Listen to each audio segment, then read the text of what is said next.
Good morning. Hey, my name's Cotton P, and I'm a recovering alcoholic.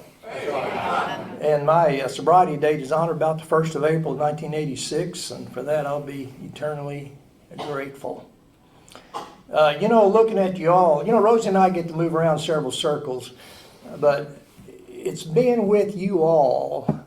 We're just like pigs in slop. Man, I'm telling you. We're comfortable here. You all today have made us comfortable last night. We just feel like part of you. I wish I'd get a chance to meet you all, get to know you, hear your stories, and just incorporate here. But I'm here to tell you, us Fayetteville drunks don't appear to be a whole lot of difference between us and y'all down here. So there we are. In fact, being with you all reminds me of the story of the Kentucky farmer who entered his mule in the Kentucky Derby. And his friend said, you don't expect to win, do you? He said, oh, no. He said, but look at the company we'll be in. Okay, I'm following some pretty good heavy hitters here, How many of y'all enjoyed Jeremy last night? Let's hear that. Son, you touched our hearts. I think I can speak for a lot of us here. You just really touched our hearts. And then, we had this 400 hitter over here, a big heavy hitter, Mike, So, and good grief, you guys are going to have a piece of work coming up next in Joe B. I can tell you, my old buddy there, so we're going to be in for a treat there. Our stories disclose in a general way what we was like and what happened and how we are today. Now, folks, I've got my wife sitting out there, and you're going to hear the Reader's Digest version of the how it was today. We've been married by the grace of God, working on 53 years. And that was God's grace. And you'll hear a little later from this. My story parallels earlier, just about like you, Mike. Small town. I was raised in Hiawassee, Arkansas, about 250 people, and it's not much bigger now. And man, I look back at my life, and I think probably about the fairest thing I can say is I just got started on the wrong foot. Just how it was. My mom was Portuguese, and she got ripped out of her culture, full-blood Portuguese, and brought to a little dirt farm in Arkansas in the backwoods. My dad was uneducated, third grade education, alcoholic. I read a newspaper clipping of my grandpa, who in 1924, here's what the newspaper clipping said, that Mr. Presley was down at the barn drinking whiskey with a neighbor. They got in a fight. And the neighbor pulled out a knife and cut my grandfather's throat. And then he ran off. And he said the only witness there was young Mac Presley, my dad. And it took about 15 minutes for his father to go ahead and to bleed out. And consequently, my father became an alcoholic. Two of his brothers died of alcoholism. And so I came to this thing just pretty natural. You understand there's that physical aspect to it, and I certainly pull into it.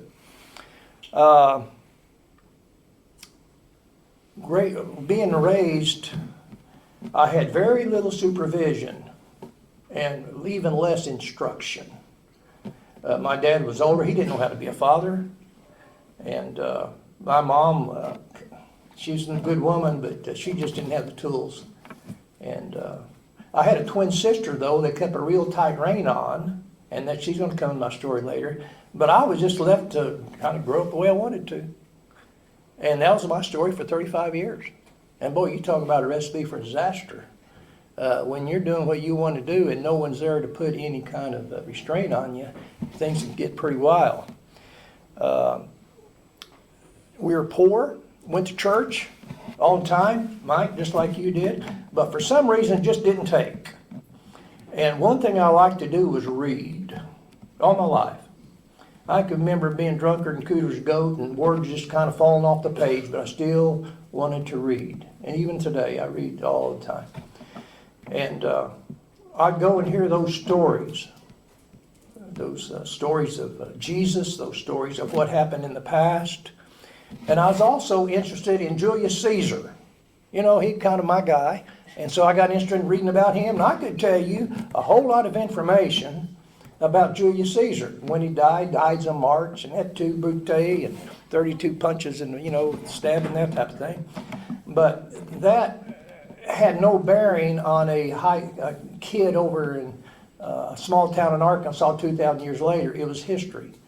And so it was with all those stories that I heard in that church.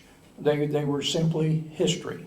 That was our social life. I had no resistance to it. I liked the people, you know. But about 15 years old, I got the option not to go to church anymore. And that's when I met whiskey and women. All right? And I can tell you that was a big impression. And I was out of that church house like poop going through a goose that quick. And it took about 20 more years to go back in. In high school, I was blessed. I was kind of the school jock. And man, I could run like a deer. And boy, you talk about self-will, I was self-will. If you was going to beat me, you had to get up early and stay late. And I'm probably headed to a small Division II school. And that would be my only crack at education, was to get a scholarship. But I had a lot of problem with the rules. How many of y'all had any of that kind of? They wasn't for me. You know, I wouldn't know a rule if it walked in with a red hat on, you know. That wasn't part of the program. And I got kicked off the basketball team and got kicked off the football team. And that was it for athletic career. And you talk about getting a resentment early. And that senior year, I'd sit up there on those Friday nights when my team was playing ball that I should have been there. And I'm sitting up at Spotlight with a bunch of old guys drinking alcohol with a big resentment. Now, I'm not going to spend a whole lot of time talking about how it was. So what I want to do is give you about a 10-day period of how it was. How many of y'all remember how to drink and drug? You all need any reminders? Well, let me tell you, I did a whole lot of it. You can just believe that. How many of y'all believe that? And all those outside issues and that kind of thing. So here's my little 10-day window into how it was. Like I said, that senior year, I had a terrible resentment. And it came out in school, and it came out against the teachers and the whole thing. And so the last day of school, we had a big assembly, and senior year. And I'm not going to tell you what I did because she's sitting here. But anyway, I did something I shouldn't have done in class. And the principal and the superintendent pulled me out. Now, here's how I left high school. And they said, Cotton, the only reason we're going to let you graduate is because we don't want to see you here next year. And so that was my adios from school. And so I walk out the door. Now, this is all on the same day. And there's 2 other guys as worthless as I was sitting there, and they said, hey, let's go to Kansas. And I've got my car in the parking lot, and I said, okay. So we jump in, we go to Kansas, and we're drinking, and we get in trouble with the law. They're a week. And so we thought it's time to leave Kansas. And we're hot-footing it back, and we get almost to the Arkansas line. And a Kansas State Trooper pulls us over. And we just got real lucky here. He was an older guy, and I'm thinking he didn't want to fool around with the paperwork. And he said, boys, Arkansas line's up for about a mile. If you will leave here and cross that line, I'll let you go. Now, that was in '69, and I never got back to Kansas. Rosie and I spoke at a convention here about 6 months ago, first time we've been back to Kansas. So I guess we're clear. All right, so I'm a week out of high school. My friend Joe's going to talk a lot about making decisions. Man, I made some bad decisions.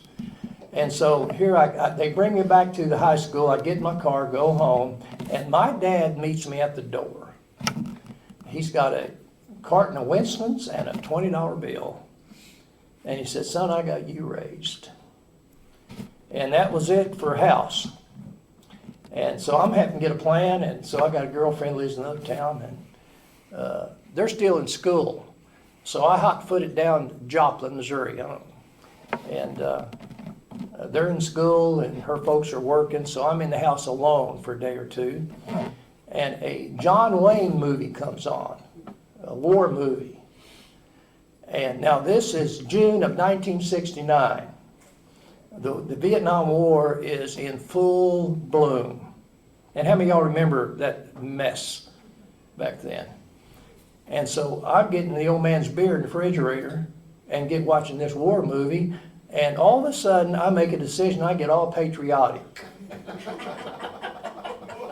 And I jump in my car, go down to a recruiter's office, and of all things, I'm recruited that day. They were looking for bodies. What they were wanting was poor white guys and black guys to fill the holes up. And so I end up at Fort Leonard Wood in basic training. And very soon after that, I ended up in Vietnam. And if they'd have sent me to Mars, I don't think the transition could have been any greater. And it was just overwhelming. And I'm not going to spend a lot of time. I wasn't a combat guy or anything, but man, it was a mess. It was a mess. And by the grace of God, I get back here. And if I hadn't have met her right after I got back, I wouldn't have had a prayer of making it.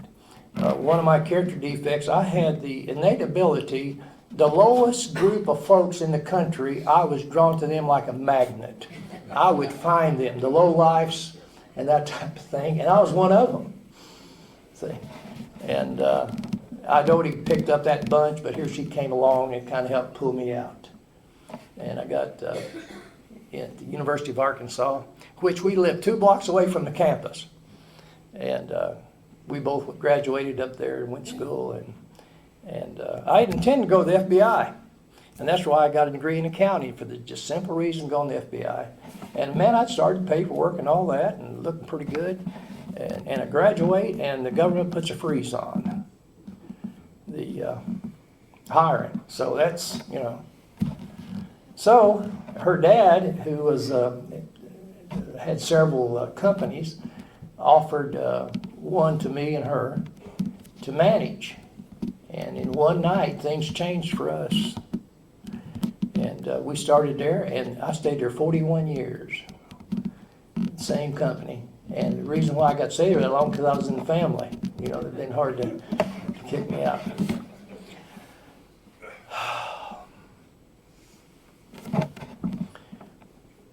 How it was. How was it inside?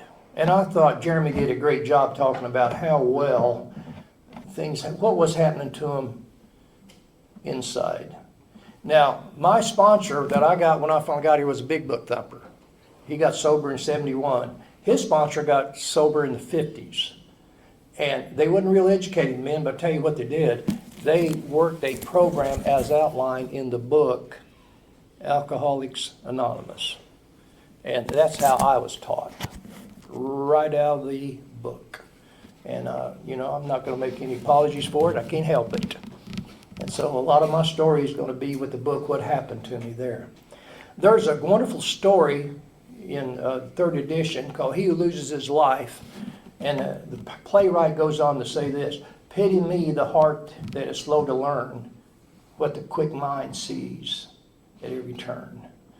And, for a while, the heart is behind the intellect. And what that is, we have an emotional problem. How many of y'all know that when we start drinking and drugging, that emotionally we become stunted, even though we do grow physically and intellectually? See? And he went on to say, for a long time, you can stand with the emotions being ahead of the heart. But as time goes by, the stretch becomes intolerable. And the man with the grown-up mind and the childish emotions becomes a prime candidate for alcoholism. Now, this is one of my main points. I want to make sure we get this. When we start drinking and drugging heavily, we become stunted, if you will, emotionally. And here's why I know that's true. I've got a twin sister. And man, I love her today. And you know, I don't think she's ever smoked a cigarette, and I know she never took a drink. So here's a good model to look at. I started using heavy at 15. And you know, at 15 years old, both of us was 15 years old emotionally, 15 years old intellectually, 15 years old physically, right? We looked at it. 5 years goes by. She is 20 years old physically, looks at 20 years old intellectually, and she's 20 years old emotionally. Well, me, man, I'm 22, you know. Intellectually, I'm 20. Nothing wrong with my intellect. But guess what? By then, emotionally, I started lagging behind. And here's why. She was working through her problems, everyday living, sober, right? She had to get some tools. She had to use her values. Whereas I had found another way of coping, and that's drinking. And even then, I remember calling her an old woman. She acted like an old woman. Why? She was just being 20, and I was lagging back at 15. 5 more years go by. Right? She's 25 years old, intellectually, emotionally, physically. And, you know, you look at me, I'm 25 too. Right? Intellectually, physically, emotionally, there's the stretch now. Here's why. You know what I like to do at 15? I love to drink beer with the boys. I love to drink. Right? And guess what I like to do at 20? Well, my favorite thing was to drink. And so here I am, I'm stunted emotionally and don't know it. Now what's important about this, folks, is pressure. Pressure gets to us alcoholics, doesn't it? And we haven't got the tools. Now, get this. I'm 25 years old, and this poor thing married me. Oh. Can you imagine the problems a normal 25-year-old woman would have being married to a 15-year-old kid? That's the problems we had. And pressure. Man, I was the CEO of a pretty good-sized little company, right? And I had a wife that wanted stuff done, and I had a little boy, all these dang customers.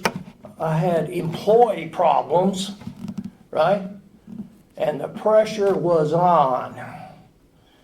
And you know, when you graduate school up there at Fayetteville, all these civic clubs start kind of courting you, wanting you to join JCs, Shiners, you know, Noon Bunch, all that. And I kind of checked them all out, these civic groups. That's just part of being in business, you know. And then this guy from the Elks Lodge came to see me and said, hey, come and see what we've got. And man, I walked Joe into that Elks Lodge, and there was a mahogany bar about 25 foot long. Said, here's my civic group. And for the next 10 years, that's where you'd find me. Wouldn't win into place. And it was almost like work release. See, I was in bondage in a place. Yeah.